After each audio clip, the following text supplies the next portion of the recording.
us as we welcome our next guest on today's show, Dawson County Tigers baseball coach Thad Burgess. Coach Burgess, thanks for being on here again so soon with me.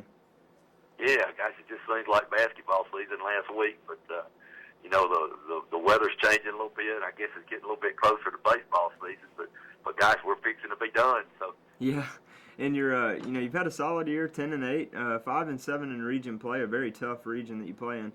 Take me back to that 5-0 start you got off to prior to region play. Looking back, how important and significant was that 5-game win streak to the team's morale and confidence? Well, I think it was probably important just because I was new to this thing, and of course that was the first game I'd coached here at Dawson County as far as a baseball coach. So I think it was important. Probably I think winning makes people kind of believe in what you're doing a little bit better, and we were able to get off on a good note.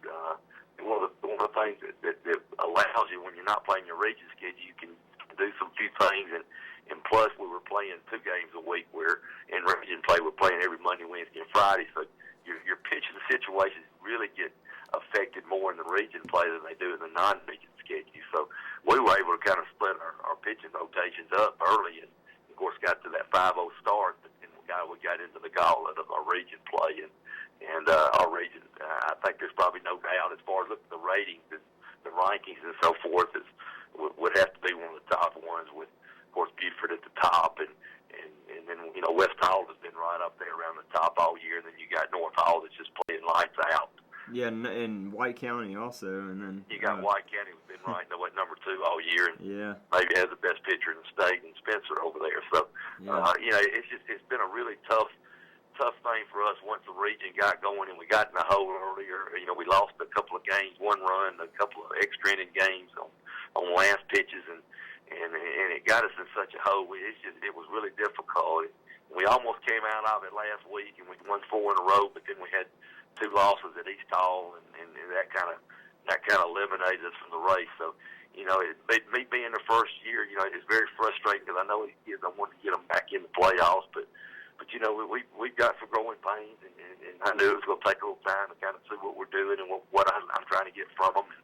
And we've had some outstanding individual stuff, but we got a long way to go to get where Dawson County baseball needs to be. Yeah, and these final 7 games can't be overstated how important those are. What do the Tigers need to do to maybe ensure a spot in the state playoffs as one of those top 4 and 7 AAA? I know it's going to be an uphill battle, like you said, with the tough teams there at the top. Yeah, I'm afraid.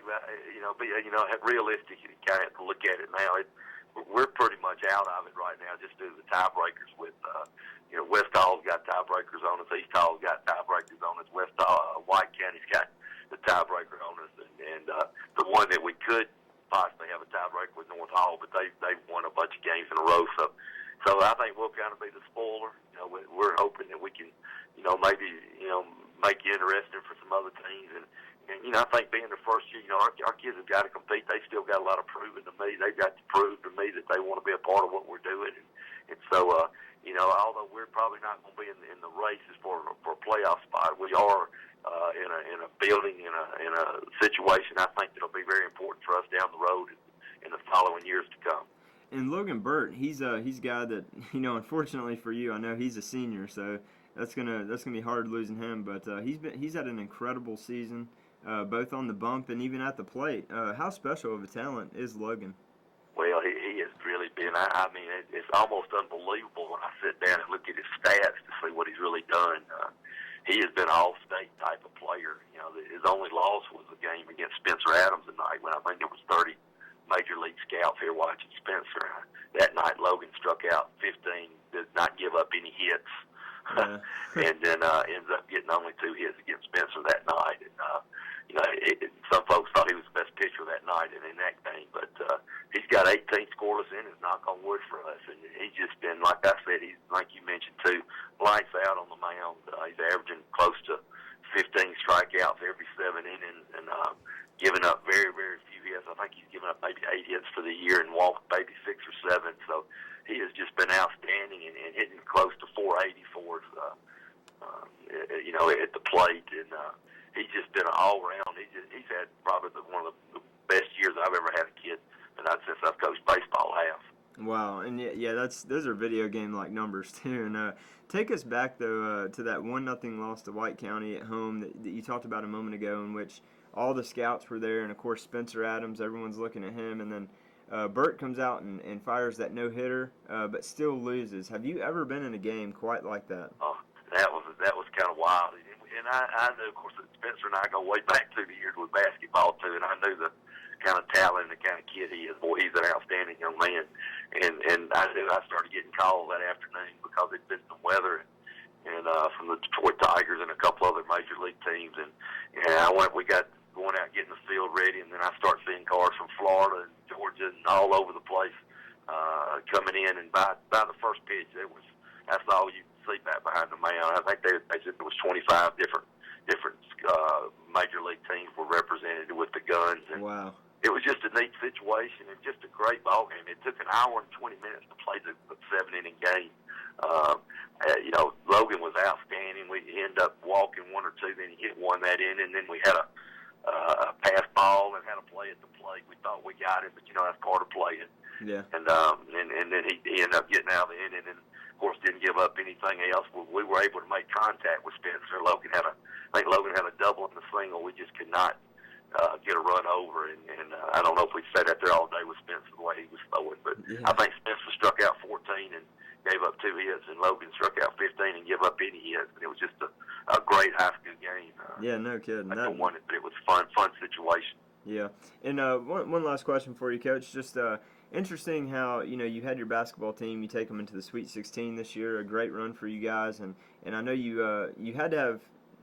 Was there any issues you had kind of with managing that juggling act, so to speak? Having to transition right into baseball, and I think it overlapped a little there too. Yeah, I didn't think it was going to be. To be honest with you, because I've done it before. I mentioned to you, I've been an offensive football coordinator and a head baseball and head basketball at one time. So, I didn't think it was going to be that big of a deal. But as I look back at it right now, there were so many little things that we probably needed to be working on early.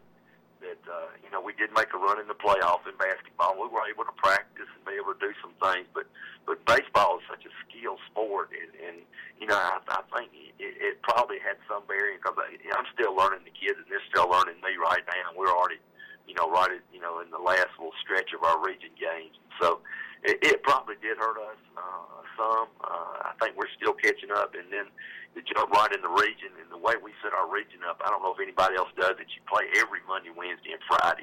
Yeah. We've gone, I guess 7 or 8 straight weeks playing every Monday, Wednesday, and Friday, and that just takes a toll not on on the coaches and everybody involved. And so there hasn't been a time that you just can sit back and try to evaluate things, and because every game's important, especially the way our region's been. And so, I think it's going to be, after the season's over, be able to sit back and reflect on some things maybe we need to do. And, we're in the process of building a new indoor facility, and we're trying to get that done. And there's a lot of things, not to make excuses, I definitely don't want to do that, but I do think it has been probably a little bit more of a challenge than I thought it was going to be. I did know the kids, most of them I'd say, around every day at school, and some of them I coached in basketball, and others I just knew in general, and so, but it is a learning curve in anything that you do, whether it be in baseball, basketball, football, soccer, at school, no matter what you do, and I think there has to be some kind of adjustment period. Yeah. We really never had that.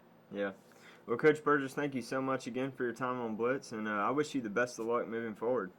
Well, thank you for everything. I know me and you go way back, so we do. I guess I needed to come back about a month ago. Usually you're a good luck charm to get us going, but again, thank y'all for everything you do, and we look forward to finishing out this year and see what the future holds down the road. Looking forward to it. Thanks, Coach. Thank you, buddy. A quick timeout before I take you back in the studio to wrap up our show with the Player of the Week.